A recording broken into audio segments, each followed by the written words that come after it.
बच्चों, आज हम लोग पाठ 2 पढ़ेंगे जिसका नाम है वर्ण, जिसको इंग्लिश में बोलते हैं लेटर्स।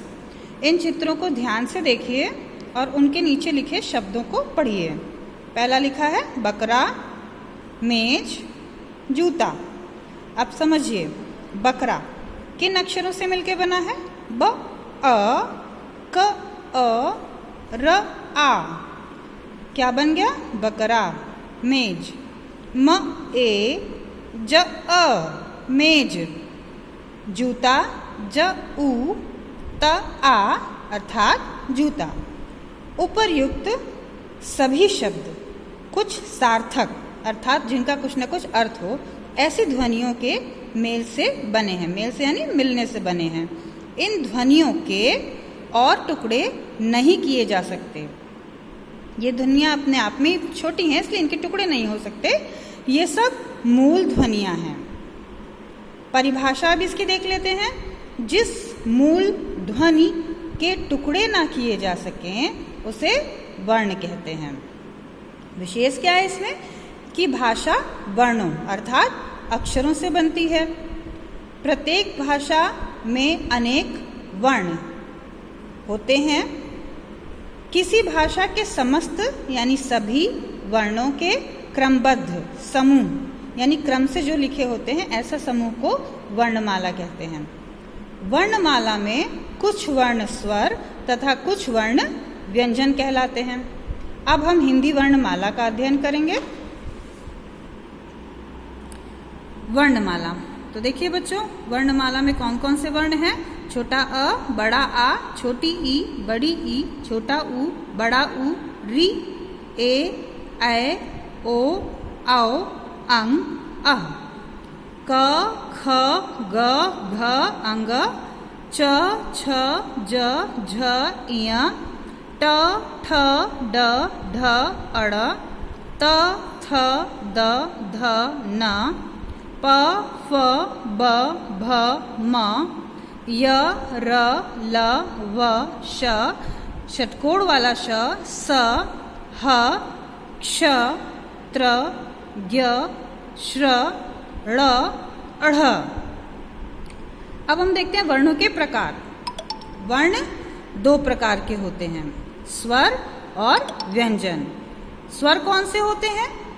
जिन वर्णों को बोलते समय किसी अन्य यानी किसी दूसरे अक्षर की सहायता न लेनी पड़े उन्हें स्वर कहते हैं। स्वर्ण वर्ण की संख्या कितनी होती है? 11। छोटा अ, बड़ा आ, छोटी ई, बड़ी ई, छोटा ऊ, बड़ा ऊ, री, ए, ऐ, ओ, औ। जो बच गए 2 अक्षर यानी अंग और अ, उनको अयोगवाह कहते हैं। अंग को अनुस्वार और अह को विसर्ग बोला जाता है। दूसरा नंबर है व्यंजन। तो वे वर्ण अर्थात अक्षर जो स्वरों की सहायता से बोले जाते हैं। स्वर कौन से थे? अ से लेके अ तक थे ना स्वर, तो उनकी सहायता से जो बोले जाते हैं अक्षर, उन्हें व्यंजन कहते हैं। हिंदी में 33 अर्थात 35 व्यंजन हैं। क, ख, ग, घ, अंग, च, छ, ज, झ, इय, ट, ठ, ड, ढ, अड़, त, थ, द, ध, न, प, फ, ब, भ, म, य, र, ल, व, श, षटकोण वाला स और ह। अब इसमें जो ड़ और ढ़ ये अतिरिक्त व्यंजन हैं। ड़ और ढ़ का प्रयोग शब्दों के प्रारंभ यानी शुरुआत में नहीं होता। इनका प्रयोग शब्दों के या तो बीच में होता है और या अंत में होता है। जैसे अब देखिए ड़ का प्रयोग सड़क, जड़।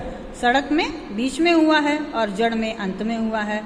ऐसे ही ढ़, पढ़ना, ढ़ का प्रयोग यहाँ पे बीच में हुआ है और गढ़ में अंत में हुआ है। संयुक्त व्यंजन कौन से होते हैं? अब जितने हम लोगों ने व्यंजन पढ़े थे उनके अलावा 4 संयुक्त व्यंजन होते हैं जो इस प्रकार हैं। छ, त्र, ज्ञ, श्र। संयुक्त व्यंजनों की रचना और उनसे बनने वाले शब्द देख लेते हैं। संयुक्त व्यंजन निम्नलिखित वर्णों यानी अक्षरों के मेल से बनते हैं। देखिए, क्षत्रिय वाला क्ष, ये किन अक्षरों के मिलने से बनता है? क और षटकोण वाले श से मिलके बनता है क्ष। और इससे बनने वाले शब्द हैं रक्षा, क्षमा, पक्षी। त्र, त और र के मिलने से बनता है, इससे बनने वाले शब्द हैं मित्र, चित्र, मात्रा। ज्ञ, ज और इ के मिलने से बनता है, इससे बनने वाले शब्द हैं प्रज्ञा, ज्ञान और ज्ञात। श्र, श और र के मिलने से बनता है, इससे बनने वाले शब्द हैं श्रमिक, श्रवण, आश्रम। अब इन्हें भी पढ़िए। हंस, कंघा, संतरा, गंगा। आपने कौन कौन से शब्द पढ़े? हंस, कंघा, संतरा, गंगा। इन शब्दों में ह, क, स और ग के ऊपर बिंदु लगा हुआ है। इस बिंदु को अनुस्वार कहा जाता है। जिन वर्णों पर यानी अक्षरों पर अनुस्वार यानी अंक की बिंदी लगी रहती है, उनका उच्चारण करते समय गले से आने वाली हवा नाक के रास्ते से बाहर निकलती है। अब इधर देखिए और पढ़िए। आँख, टांग, चांद, सांप। आपने कौन कौन से शब्द पढ़े? आँख, टांग, चांद और सांप।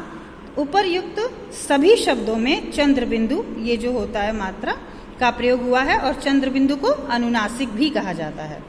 जिन वर्णों पर अनुनासिक यानी चंद्र बिंदु लगा रहता है, उनके उच्चारण में गले से आने वाली हवा नाक और मुख दोनों से बाहर निकलती है। मुख का मतलब मुंह।